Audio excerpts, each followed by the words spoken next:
Well, it's winter here again in Wisconsin, so hold on a second. That's better.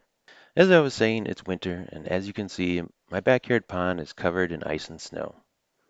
When people find out that we have goldfish in our pond, they often ask if we have to bring them inside or do anything special so they survive the winter. The answer to that question is no, we don't bring them inside, but yes, we have to do something special. And there it is. In order for our fish to survive, a hole in the ice needs to be present all winter long. I'll get to why that is and how to do it in just a second, but if you're planning a pond but not planning on hosting fish, I still strongly encourage you to keep a hole open in the ice. I'll get into why that is a little later. Also, not all fish are the same, and in this video I'll be specifically referring to regular old common goldfish like you'd find at the pet supply store. I don't have any experience with any other species of fish in ponds, so I'm not qualified to offer any advice about them. As you probably know, fish breathe in oxygen and expel out carbon dioxide, just like us humans, only underwater using gills instead of lungs, of course. In order for fish to breathe easily and stay healthy, there must be an exchange of gases on the water surface, oxygen going into the water and CO2 leaving the water. When winter comes around and ice starts forming on the surface of a pond, this oxygen cycle grinds to a halt because the water is essentially sealed off from the air in the atmosphere. Now, fortunately for the fish, they slip into winter mode once the water gets cold enough. It's not exactly hibernation like a bear sleeping all winter long in a den, but it's pretty close. They stop eating and just sort of hang out at the bottom of the pond all day. Their cardiovascular and respiratory systems slow down to the bare minimum for survival, which is why they can last months without food. Now, even though the rate of oxygen consumed and the carbon dioxide expelled is greatly reduced during the winter, it's still happening. Given enough time, the fish in your frozen over pond are going to suffocate and die as oxygen levels go down and CO2 levels go up. How quickly this occurs depends on the size of the body of water and how many fish are in it. Actually, since we're on the subject of size, now would be a good time to mention that your pond needs to be deep enough too. In my corner of the world, we get some pretty nasty temperatures, and ice can get anywhere from 10 to 15 inches thick over the course of a winter. In order for your fish to have room to survive under the ice, you're going to want to have at least part of your pond 3 feet deep. Now, what about that hole? All you need for your fish to survive the winter is a hole in the ice about the size of a cantaloupe. It doesn't have to be that big.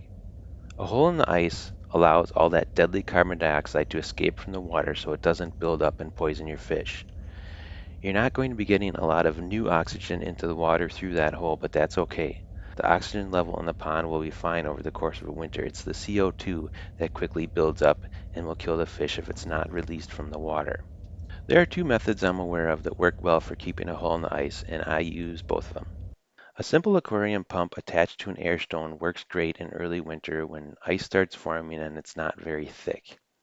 It also aerates the water as an added bonus, but remember that's not necessary to keep your fish healthy. It certainly doesn't hurt. At least I don't think so. You see, there's a bit of controversy in the pond community when it comes to using a bubbler in winter. Some people like me think there's no harm done by adding cold air and slight agitation in the water from bubbles. I've never had an issue with my fish in that regards. Some folks think it's a bad idea for fish health because adding air could mix the warmer water at the bottom where fish hang out with the colder water at the top. Unless you're blasting an obscene amount of air into the water that's mixing it like a blender, I really don't agree with that stance. Remember, when it comes to ponds, people tend to disagree with just about everything. Nobody can claim that their way is 100% correct, and this narrator is no exception. All I can provide is my own personal opinion, and I encourage you to do research to help form your own. Anyway, if your winters are relatively mild, then you might get by with the bubble method all winter. But in my neck of the woods, where we routinely see sub-zero and temps in the teens, eventually those bubbles won't be enough. That's when I turn on my pond de-icer. It's a basic heating element like you see in an electric oven that floats on the surface and turns on when the temperature dips below freezing. De-icers come in different models based on the wattage. The particular brand I bought comes in 250, 750, and 1500 watts. I must have been feeling cheap on the day I bought mine because I chose the 250 watt model, which is really underpowered for my pond. It can barely keep up and borders on useless. Unless you have a really small pond, I would recommend going with the 750-watt de-icer for your average size backyard pond. What are some other methods for keeping a hole in the ice? Well, you could always go out there every day or so and smash it with a stick or something, but that's a bad idea. Not only is it inconvenient for you, but fish aren't crazy about that method either.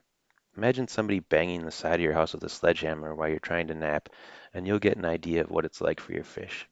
I suppose you could try taking a kettle of boiling water outside every time the pond ices over, but hopefully I won't need to explain why that's a pretty stupid idea too. So remember earlier when I mentioned that it's a good idea to keep a hole open even if you don't have any fish? I'll give you two good reasons why. Even if you didn't notice them, there's a good chance a frog or two chose your pond to spend the winter. Frogs hang out at the bottom of your pond and absorb oxygen through their skin and expel carbon dioxide like fish do. Personally, we had about 20 frogs and dozens of tadpoles when winter set in. I'm not sure if the respiratory system of frogs in winter is more or less active than fish, but if I allowed the pond to freeze over, I would definitely worry about their survival. An even better reason for the hole? How about your thirsty local wildlife? All winter long, I enjoy watching birds hop up to the edge of the hole for a drink, not to mention squirrels, chipmunks, possum, deer, any other critter out there looking to wet their whistle through the tough winter months. It's a tough world out there. If you're like me, you'll smile every time you see a junco or a cardinal hop up to your open water and take a sip. It's a good feeling knowing that you're helping them survive.